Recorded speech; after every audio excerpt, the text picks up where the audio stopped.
So I got this question recently that was, Mike, if you had to rebuild Crisp from the ground up, knowing what you know today, what would you do differently? And I'll share with you the first things that came to mind, because there's a lot that I would do differently. Okay, I learned in a very slow way, right? You learn through experience. It's slow. Going back, a second time, I feel like I could do it much faster. And that's ultimately kind of the lessons that we gain through the experiences that we have. But I would say the things for sure that I would do different right off the bat. I would start documenting things from the onset, in terms of like how we did things, because it makes it easier to scale. It also makes it easier when you bring, new people in and like you're doing training and development and so on, that becomes much more scalable. It doesn't require as much of like your individual resources if you have documented processes and things like that. The other thing is right off the bat, this is probably even the most important thing.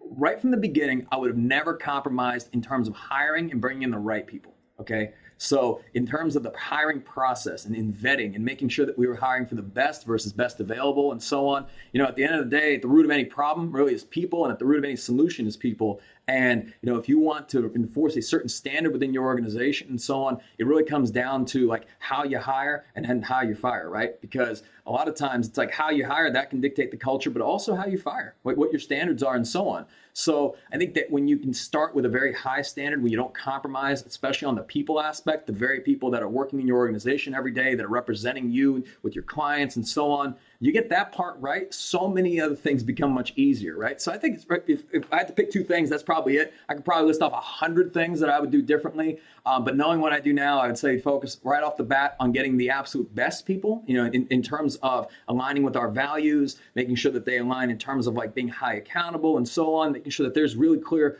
clarity there and alignment. And then also making sure that there is, really documented processes from the onset, because as you build and scale and so on, it's much easier when that foundation is in place. Okay, so those would be the first two things that I would do differently.